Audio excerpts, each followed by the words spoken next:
Cercare casa online è facile, ma comprare casa è un'altra cosa. Al tuo fianco hai gli agenti immobiliari. Con la loro professionalità e competenza, comprare e vendere casa è semplice e sicuro. Ogni agente sa come dare il giusto valore al tuo sogno. Con noi il tuo domani inizia oggi. Agenti immobiliari, semplicemente di casa. FIAIP, Collegio Regionale del Friuli Venezia Giulia.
Una cordiale buona domenica ai nostri amici all'ascolto e alla visione, 13:51 di domenica 28 febbraio, prima edizione del nostro audio-video giornale. Apriamo subito con delle notizie di cronaca e chiaramente edizione flash.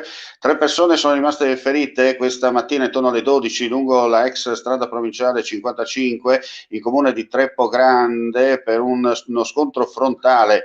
Tra loro una berlina e un'utilitaria. Rilievi da parte dei carabinieri della compagnia di Udine. Sul posto hanno operato anche i sanitari giunti dal vicino nosocomio di Gemona insieme ai tecnici che sono arrivati sul posto con l'elisoccorso. Una delle persone è stata trasferita con l'eliambulanza al Santa Maria Misericordia di Udine, le altre 2 invece in ambulanza direttamente sempre al nosocomio del capoluogo friulano. Le 3 persone ferite sono gravi ma non in pericolo di vita. Restiamo in tema incidenti perché negli stessi attimi a Manzano, ne abbiamo già accennato in un flash pochi minuti fa, c'è stato un lato sinistro della strada, per fortuna anche questo non grave il servizio. Violento scontro tra 2 mezzi a 2 ruote poco prima delle 12 di oggi a Manzano all'altezza delle Fornaci sulla strada regionale 56 Udine-Gorizia. Secondo una prima ricostruzione, i 2 mezzi, uno scooter e una moto di grossa cilindrata, stavano viaggiando in direzione Butrio, quando all'improvviso è caduto il sinistro. Mentre il conducente dello scooter, a bordo con una seconda persona, è scivolato sull'asfalto, limitando per entrambi l'impatto, il motociclista che li precedeva, per evitare lo scontro, ha dovuto eseguire una brusca sterzata a sinistra, volando nel campo e terminando la sua corsa a un centinaio di metri dal luogo del sinistro. Sul posto è giunta un'ambulanza della Croce Verde, oltre all'eliambulanza fatta decollare dall'aerobase di Campo Formido. Per fortuna il Centauro ha riportato ferite lievi, trasferito in ambulanza a Udine, dove si trova tuttora ricoverato. Rilievi di legge da parte dei carabinieri del NORM di Palmanova.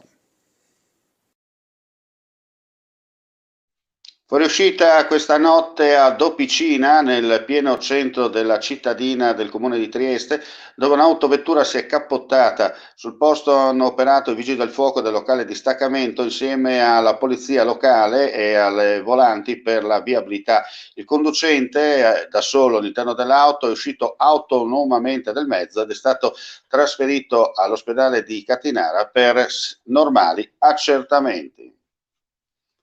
Cambiamo argomento, la Giunta regionale ha deliberato un'ulteriore estensione straordinaria fino al 31 dicembre prossimo dei termini per la presentazione della richiesta di anticipazione dell'erogazione del contributo per le operazioni già in corso di attuazione rispetto alla misura di investimenti a favore della crescita e dell'occupazione del POR FERS Friuli Venezia Giulia 2014-20.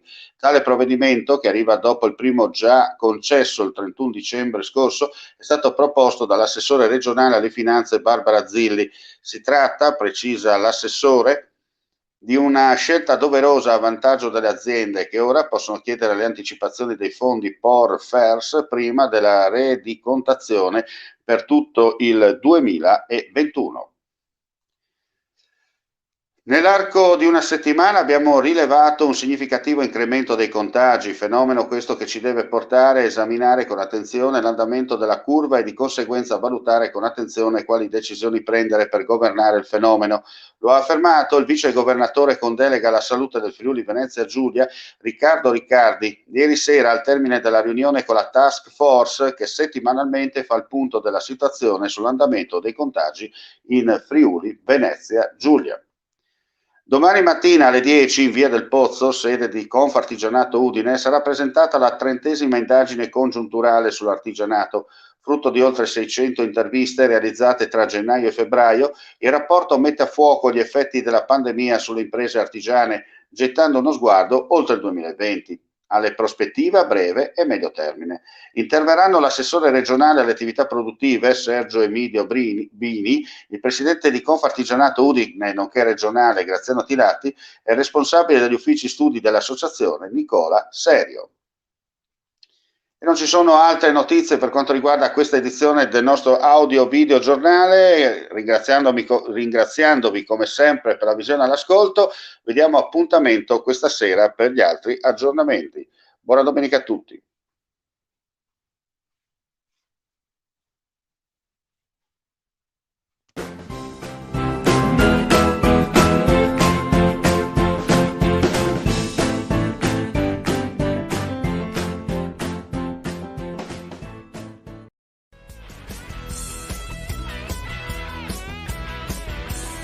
Know yourself, know the customer, innovate yourself.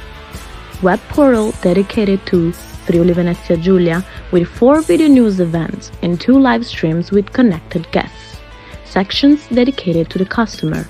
As this is a channel with a precise target, it is growing thanks to the upcoming innovation linked to the enhancement of new digital transmission technologies on the web. The editorial project is made up by professionals with their own studios in Udine and Pordenone to create customized programs as well. Cercare casa online è facile, ma comprare casa è un'altra cosa. Al tuo fianco hai gli agenti immobiliari. Con la loro professionalità e competenza, comprare e vendere casa è semplice e sicuro. Ogni agente sa come dare il giusto valore al tuo sogno. Con noi il tuo domani inizia oggi. Agenti immobiliari, semplicemente di casa. FIAIP, Collegio Regionale del Friuli Venezia Giulia.